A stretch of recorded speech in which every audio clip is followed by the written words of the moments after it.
Hello everyone. Today, we'll be seeing how fast Venusaur can beat Pokemon Moon in a solo run challenge. Let's get straight into the video.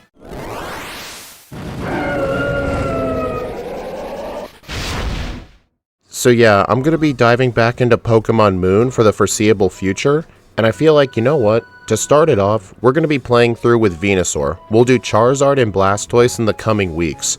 I think I might do all the fully evolved Kanto species. Like maybe after Blastoise we'll move to Butterfree. Man, that run's going to be rough. But anyway, let's see what kind of Pokemon we're dealing with here. We have 80 HP, 82 attack, 83 defense, 100 special attack, 100 special defense, and 80 speed. And since we are playing with a starter Pokemon, we are in the medium slow level up group, so despite the fact that we won't be getting trainer boosted experience, we should be able to level up just fine. The early game for Sun and Moon tends to go pretty similar since it's just a bunch of dialogue, and I feel like this is going to be a good time to talk about our moveset without really interrupting the pace of the video, because the whole time I'm going to talk in the background, nothing interesting is really going to happen. At level 1, we start with Tackle, Growl, Leech Seed, and Vine Whip. We can get the move Petal Dance with a Heart Scale on top of Mount Lanakia.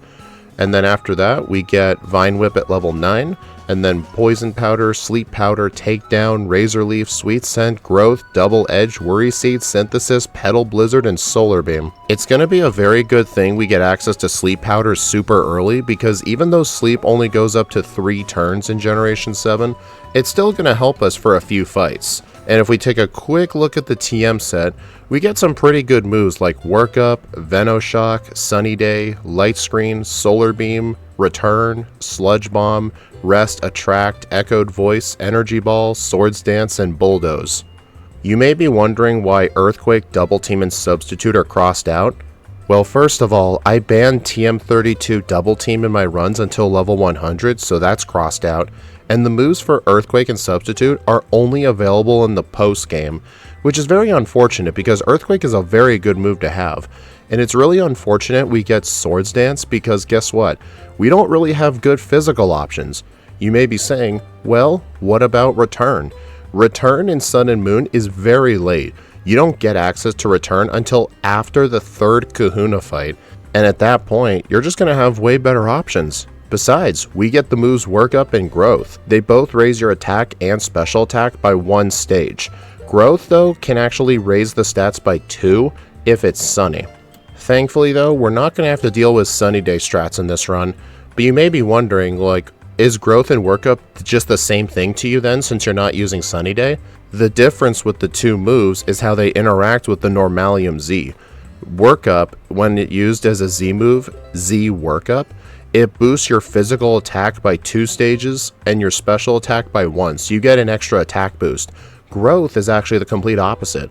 It gives you an extra special attack boost. So for a lot of fights, I may actually use a Z Growth to get +2 in my special attack. This has honestly been the most interesting thing with my Pokemon Moon solo runs, which has been different from every other game I do, is you can use the Z Crystals in combination with status moves, and you can find some great uses for moves that you've never thought could be useful. Like for example, there was a previous run where I used Z Rain Dance to give myself a speed boost. Or when I played Porygon on stream, I used Z Conversion to give myself an Omni boost. Either way though, we're not going to have to worry about those better moves until later because right now in the early game, I'm having to use Tackle and Vine Whip on everything, and these fights are going horrendously slow. Eventually though, I can clear out the trainer school by utilizing Leech Seed on the Grimer and the Magnemite for the chip damage, and then now we can go to the Verdant Cavern and take on the normal type trial and the Totem Alolan Raticate. I don't think Alolan Raticate's going to be of any issue to us, especially since the very first TM we get is the move for Workup. So you know what, why don't we go see how this goes.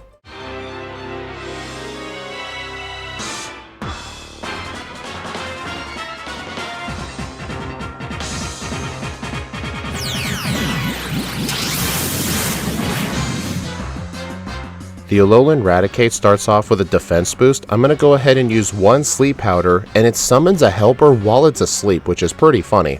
I'm going to use 1 Workup, and then use Takedown on the Raticate.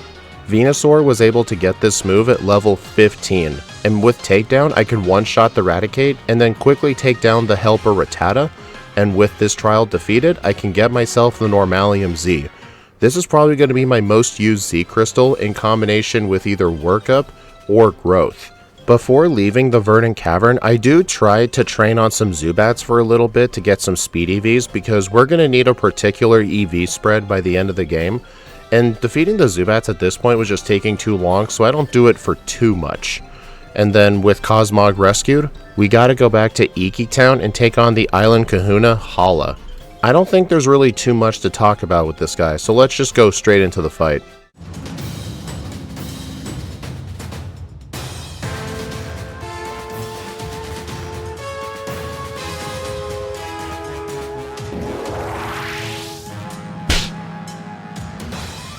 Hala leads off with his Mankey. I'm going to go ahead and use Z Workup to give myself +2 attack, which will go great with Vine Whip and Takedown.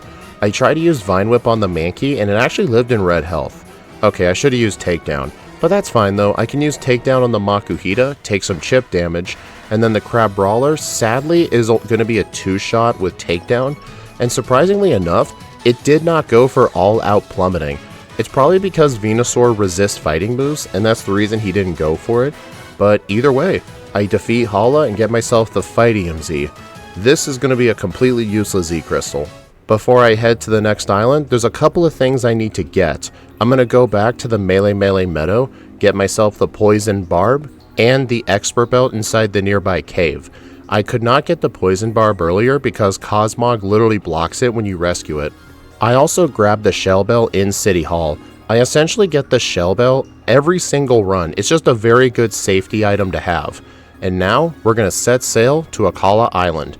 The 4 major events here are you got to take on the Water Trial, the Fire Trial, the Grass Trial, and the Kahuna battle with Olivia.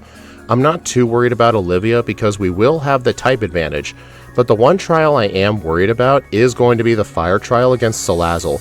I essentially also like to call it the Poison Trial because it can use Toxic Venoshock, but at least we are immune to Toxic. Before I enter Brookit Hill to take on the Water Trial, I enter the nursery and grab the TM for Hidden Power. Let me talk about my Hidden Power ability in nature. We're going with Hidden Power Rock to help us at the Fire Trial. It's also going to provide coverage against flyers. Our ability is actually our normal ability Overgrow. You may be wondering why not go Chlorophyll, use Sunny Day, and gain a speed boost. Venusaur has good enough speed to where it doesn't need to do that, and our nature is going to be timid for extra speed and less physical attack. Looking back, this may not have been the correct nature because this did definitely affect us in the early game, but it's just we needed to lower something. I don't really want to lower our defenses, and we're going to need special attack as well, so I feel like timid was the best call, because we're going to be using special moves far more often than physical moves, especially once we end up getting access to Grass Knot and Energy Ball. Alright, time for Wishy Washy.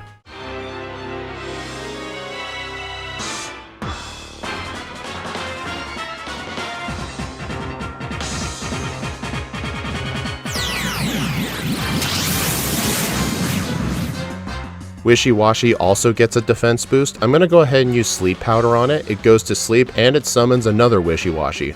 Okay. I'm going to go ahead and use Z Workup to get +2 attack because I do have Razor Leaf on my set, which hits both Pokemon in a double battle. It does one-shot the left Wishy Washy, but the one on the right only takes about a third. Then as soon as it wakes up, it uses Soak to turn me into a water type. Normally that's a good thing because I become resistant to water moves, but I'm already resistant to water moves and I just lost my same type attack bonus with Razor Leaf. That is actually pretty annoying.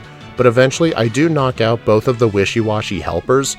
The Wishy Washy loses its schooled form, then I can knock it out and win the Water Trial. Before entering the Royal Avenue, I'm actually going to pick up a rare candy that's right here as well as a Carbos.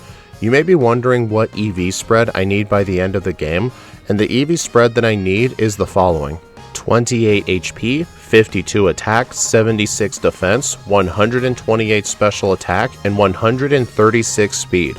The very minuscule amount of HP doesn't really matter too much, we'll naturally get that in the playthrough, but I do need to focus on special attack and speed. That does mean when we get to Mount Hakanali, we're going to need to purchase calcium and Carbos as vitamins, But if we can do some SOS training earlier on, we can save money on vitamins and then use that money to buy different vitamins. But sadly, there isn't really a good spot for us to do this training since Venusaur is just too powerful to reliably do the training. But either way though, before we go climb the volcano, I'm gonna go inside the shopping mall, get the TM for rest, buy some more repels, get the HP up behind the building to sell for money, and then on top of the Wella volcano, we're actually gonna do some Marowak blackout training. How this trial works is the first answer is the middle Marowak that dances differently, but if you purposefully spam A and say it's the left one, you can actually fight the Marowak over and over again. Not only does this provide extremely good training if you need it for Lurantis or for Olivia, or potentially Mimikyu, but this also gains you defense EVs. Each Marowak gives 2 defense EVs, and since I need a decent bit of defense, this essentially kills 2 Fletchenders with 1 Geodude. I continue fighting Marowaks until I get 1 Blackout, and then when I come back, I'm gonna attempt the trial for real and take on Salazzle.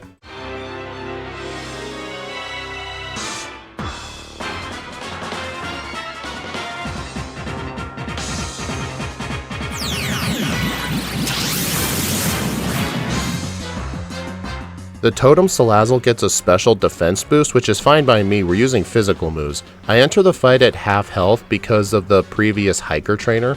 I'm gonna go ahead and use Breakneck Blitz in combination with Takedown, but sadly it is not enough for the one-shot. It's still left in yellow health, and I am able to knock out the Salazzle, but the Salandit is able to knock me out with Venoshock, so I accept the blackout. I'm actually fine by that. That Salazzle essentially gave me 4 speed EVs. When I come back to the fight, I use 1 workup while it summons a helper, then I will use Breakneck Blitz in place of Takedown, and let's see if this is enough for the one-shot. And I used it on the wrong Pokemon. Whoops. Also, this fight here is the only totem fight where the Salazzle can actually summon an infinite number of helpers. So technically you could use this for speed SOS training, but the Salazzle is pretty powerful. You don't really want to do that. Okay, I do win on the 3rd try when using Breakneck Blitz on the correct Pokemon this time, and we get access to the Fire EMZ and Charizard Fly. The grass trial is literally right after this fight, so I'm going to head my way to the Lush Jungle and take on Lurantis.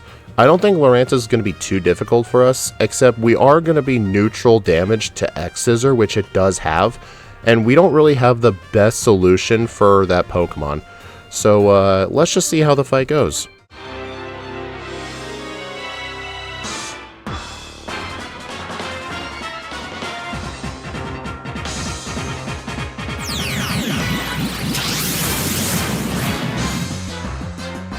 The Lurantis here gets a speed boost, so we're never going to outspeed it.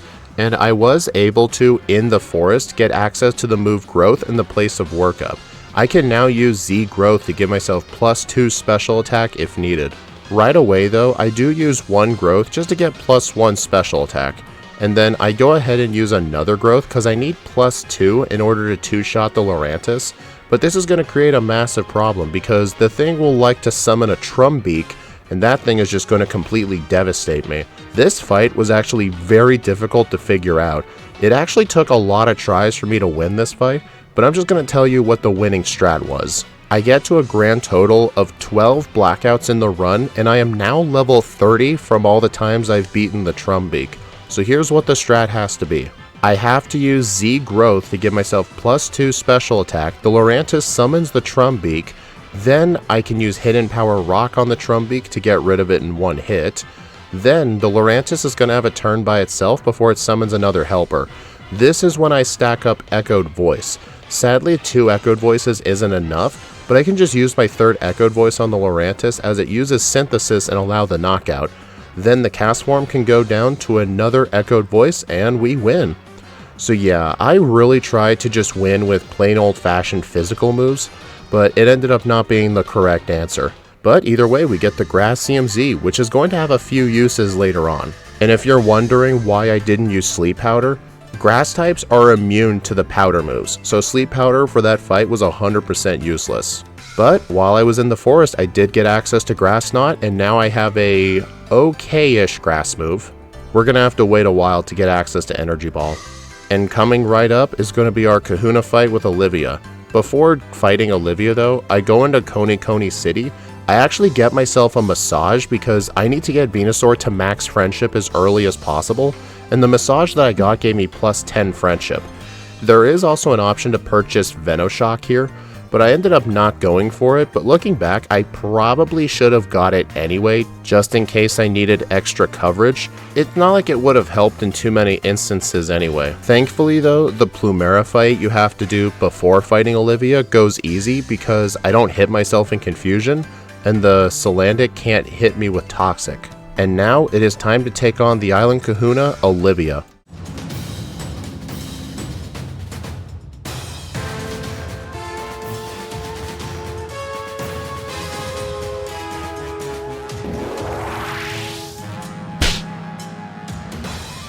I go into this fight with a Chesto Berry and with the move Rest and Grass Knot on my moveset.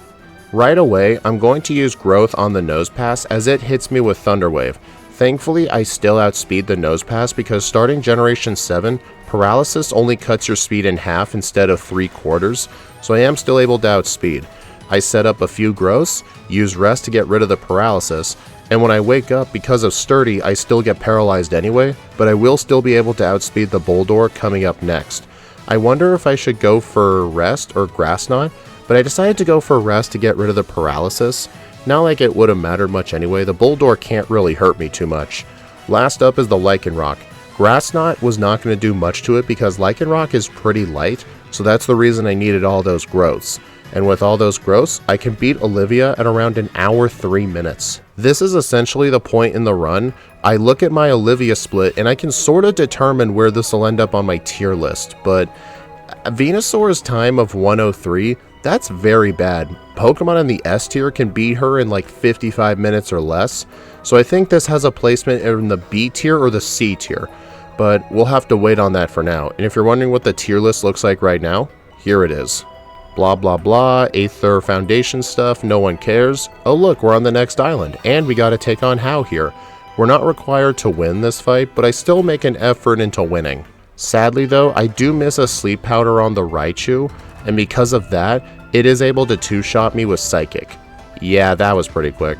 And for a refresher for those who don't know, in battles where you're not required to win, if I lose, I do not count it as a blackout. Inside of the Mali City Pokemon Center, I'm going to purchase the TM for Bulldoze. This will be helpful for a couple of fights coming up, including the Totem Mimikyu fight. I make my way to the top of Mount Hakanali, fight Mullane up top here. I have to put his Skarmory to sleep, set up some growths, and just slowly chip it down with Bulldoze and Hidden Power Rock. Thankfully, Metang does not have Levitate. And as soon as I beat Mullane, I can enter the observatory, talk to this scientist and get a Comet Shard which sells for $30,000, and then I can go back into the center here and go buy some vitamins.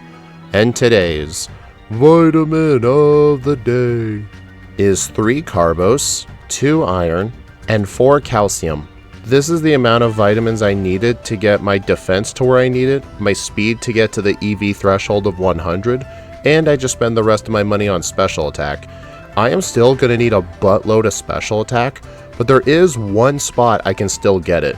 Inside of the Mimikyu Ghost Trial, I can actually rematch the Ghastly, Haunter, and Gengar in there over and over for 6 special attack EVs per trip. So that's just where I'm going to have to get the rest of the EVs. But we don't have to worry about that right now. We got to go take on the Totem Vikavolt.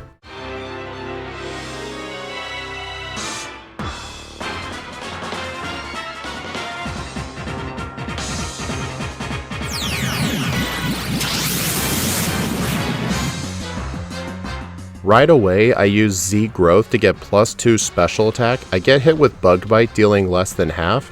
Then I'm going to go for Hidden Power Rock to 2-shot the Vikavolt.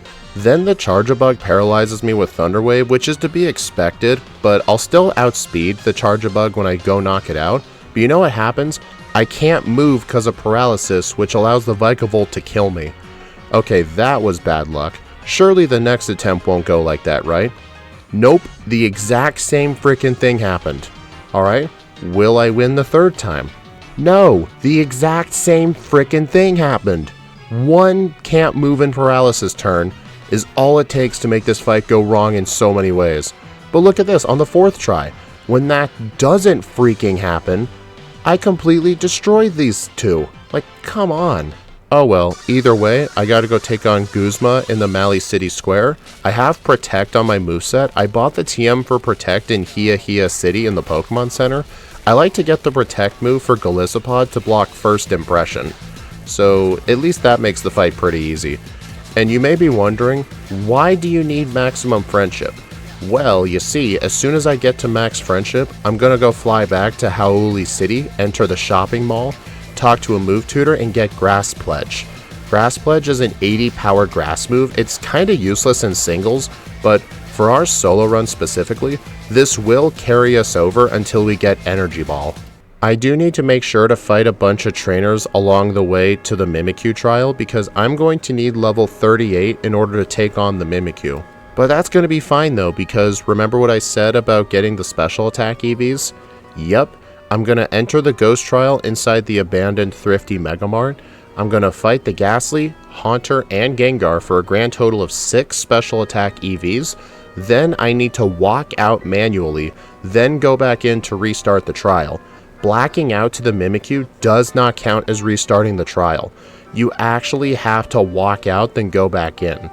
And I'm just going to keep doing this until I get the special attack that I need. You may be wondering if this is truly necessary, and the answer is yes.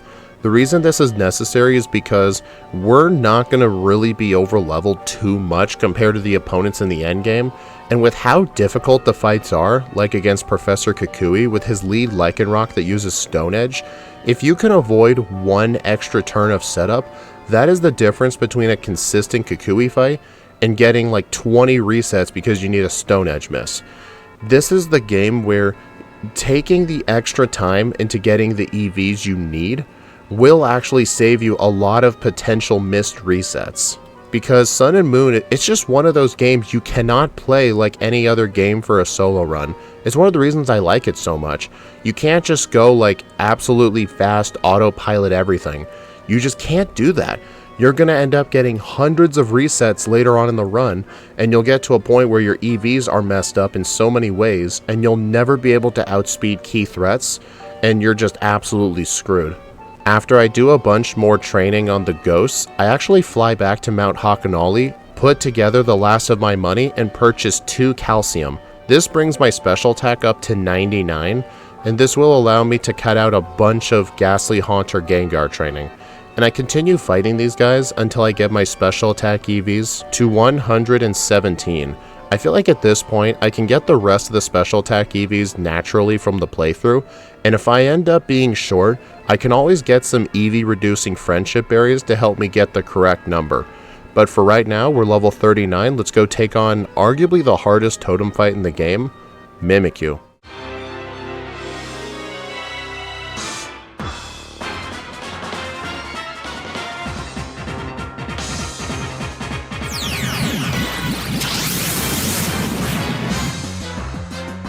I have the moves Bulldoze, Growth, Sleep Powder, and Grass Pledge on my moveset. What I'm going to do is use a turn 1 Bulldoze to break the disguise and get a speed drop on it as well.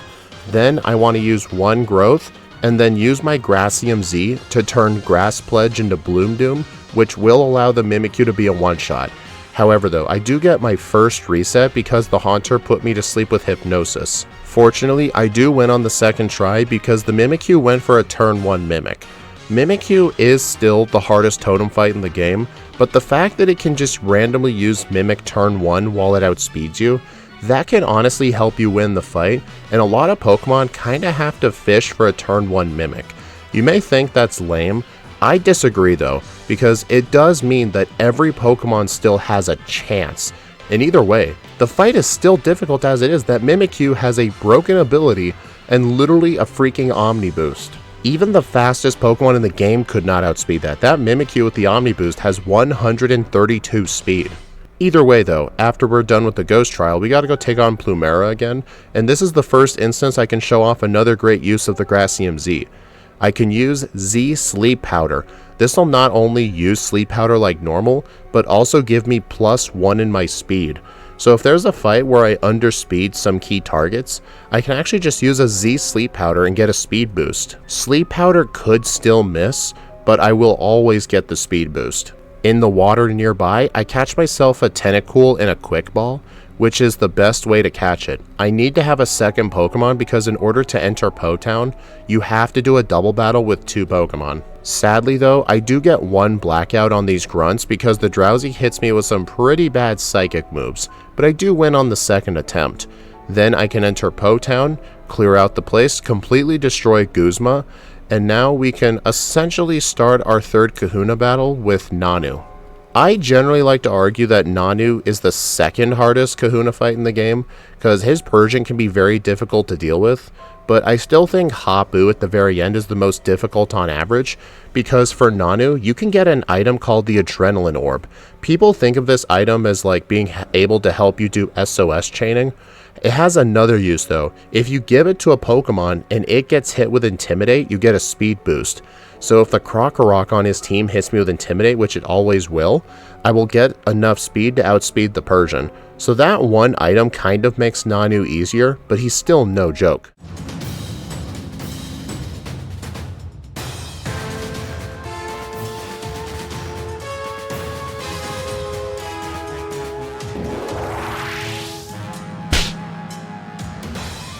Nanu leads off with Sableye. I now have Sludge Bomb on my moveset. I'm going to start off on the Sableye by using Z Sleep Powder.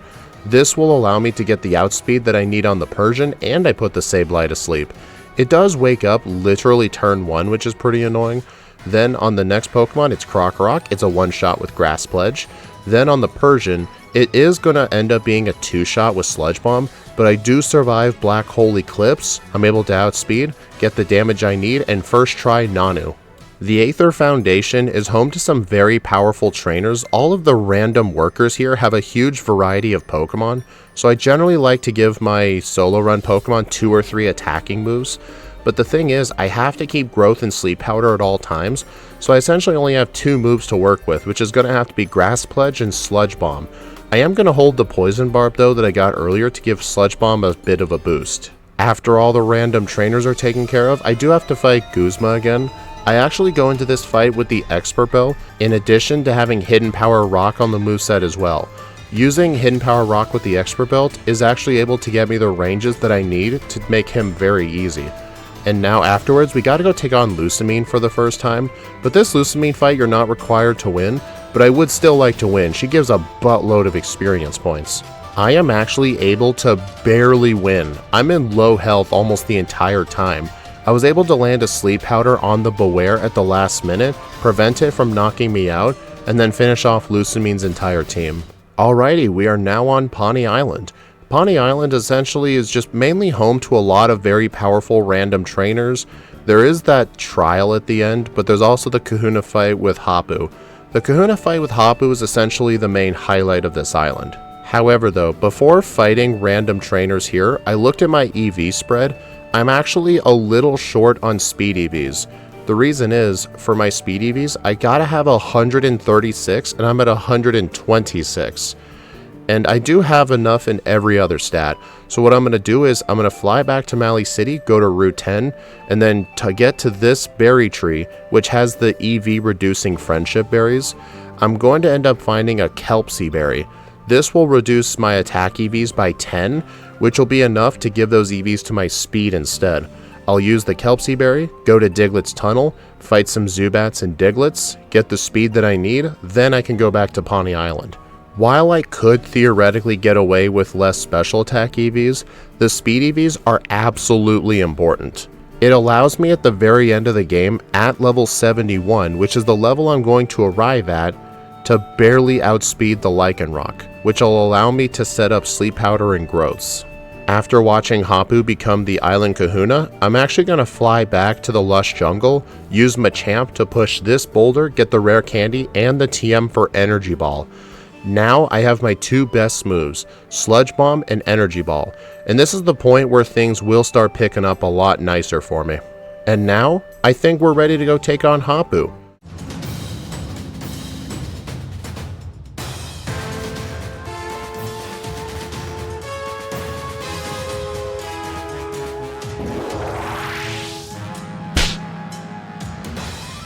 We're going to enter the fight with a Gracium Z, Sludge Bomb Growth, Sleep Powder, and Energy Ball. The Doug trio does outspeed me when I try to go for Z Sleep Powder, and it does set up Sandstorm.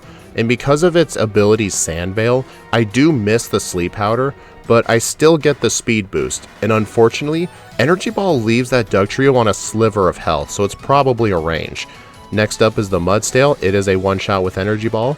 Next up is the Flygon. That is a one-shot. Oh, not a one-shot with Energy Ball.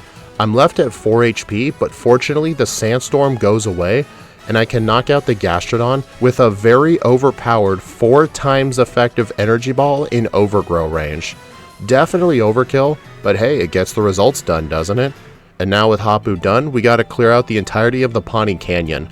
The Pawnee Canyon is where I like to fight a lot of the trainers here in order to get to the level I need so I can use my rare candies to get to my final level goal. And my final level goal is before the second battle with Lusamine, which you are required to win. I need to get to level 68 after candies, and there's a total of 12 rare candies you can get in a playthrough of this game, at least in the main story. I need to train here to level 56, and I enter this place at level 51.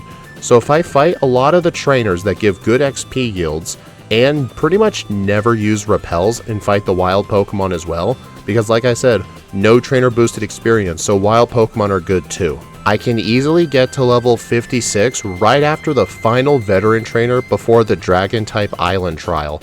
Then I can use my 12 rare candies to get level 68. This is going to be good enough for the rest of the game. Then there's that totem fight with the Komodo at the end. I'm not even going to bother talking about that fight. That fight is an absolute joke.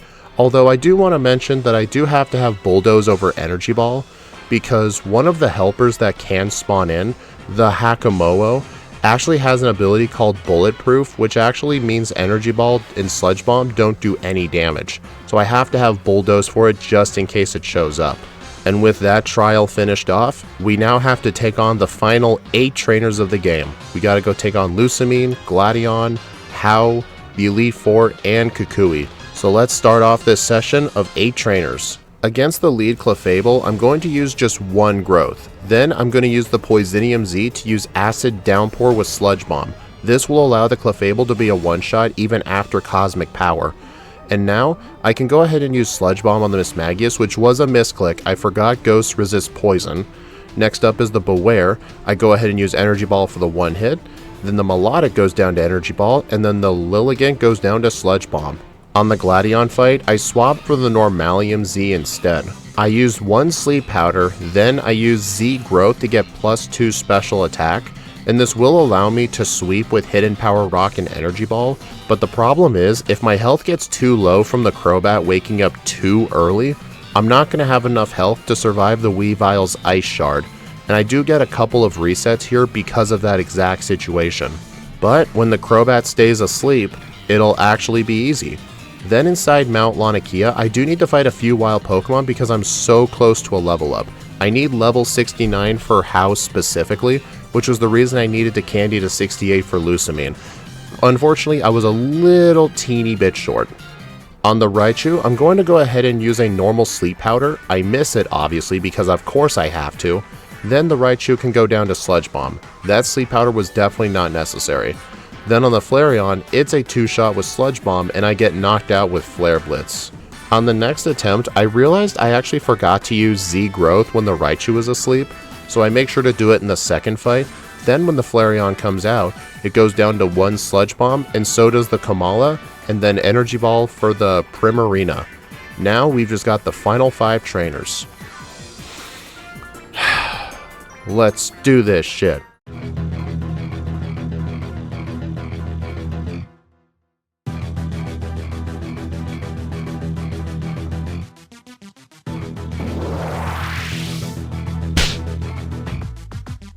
The first member of the Elite Four I take on is Hala, the fighting type user. He leads off with Hariyama. I use 1 growth, then I use Bloom Doom with Energy Ball specifically for the Hariyama to one-shot, and then Sludge Bomb can take care of the rest of his team.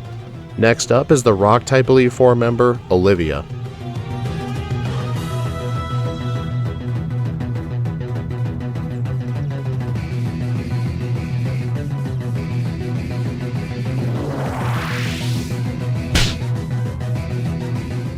I changed my held item to a Cherry Berry and teach Bulldoze over Sludge Bomb. I'm going to use Energy Ball to one-shot the fish and the Lycanroc. Next up is the Probopass. I have Bulldoze because the Probopass and the Golem are 4 times weak to ground moves. They have Sturdy anyway, but it does get to the point where they won't use full restores, which is exactly what I go for.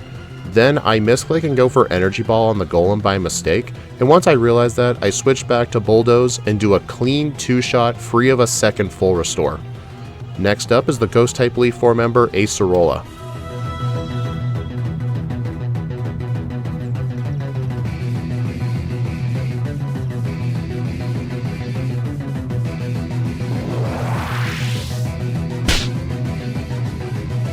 I changed my held item to be the Expert Belt for this moment. She leads off with Sableye.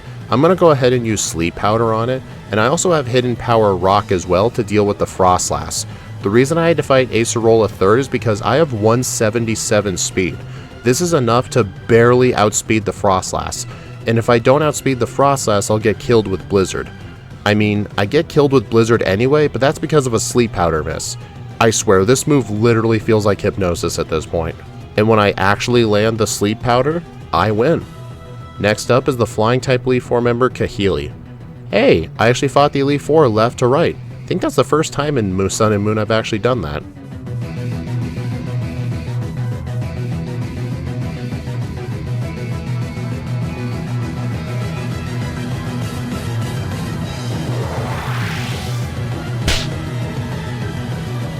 Kahili leads off with Skarmory. I'm going to use Z Sleep Powder to put the Skarmory to sleep and get +1 to my speed.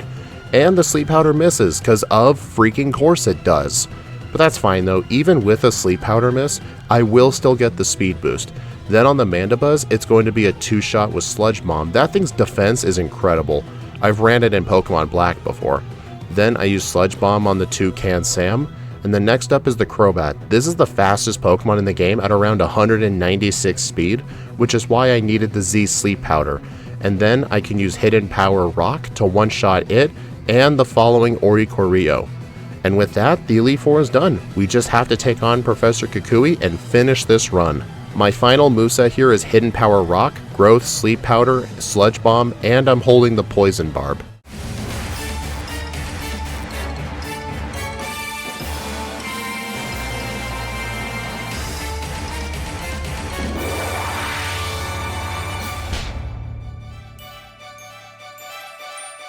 What I do right away is I'm going to go ahead and use Sleep Powder on the Lycanroc. It does outspeed me by 3 because the Lycanroc has 183 speed, but getting the extra level would have been too much effort for what it's worth. But looking back, maybe I should have gotten the extra level. Okay, I lied. My final moveset wasn't Hidden Power Rock, it was supposed to be Energy Ball. I just forgot to teach it like an idiot. I do lose the second attempt because the Lycanroc gets put to sleep far too late, because my health is very low, but I experiment only setting up to +1, simply just because I'm in overgrow range. But then on the Braviary, I miss a Sleep Powder and get hit with Brave Bird. Third attempt literally goes the exact same way. I miss the first Sleep Powder on Lycanroc, and when I get to the Braviary, I miss another Sleep Powder. Dude, is my luck 55% or something? This is ridiculous. Thank God for me, but the fourth attempt on Kukui, I'm finally able to win. I get the sleep luck that I need, and I can sweep his whole team with Energy Ball and Sludge Bomb. And now we can clock in, with a real time of 2 hours, 37 minutes, and 38 seconds, with 11 resets, 19 blackouts, at level 71, with a game time after the long-ass credits of 10 hours and 21 minutes. So yeah, Venusaur did not perform the best, obviously. But in comparison with Decidueye, if we take a quick look at the tier list, Decidueye was very, very bad. But granted, I wasn't allowed to use Z-moves for that run, but next year I will give all my first 7 Pokemon official re-ranks with my modern rule set of allowing Z-moves. But I think even with Z-moves, Decidueye is still going to be worse than Venusaur. Decidueye's speed was so horrendously bad. At least Venusaur barely had the speed it needed.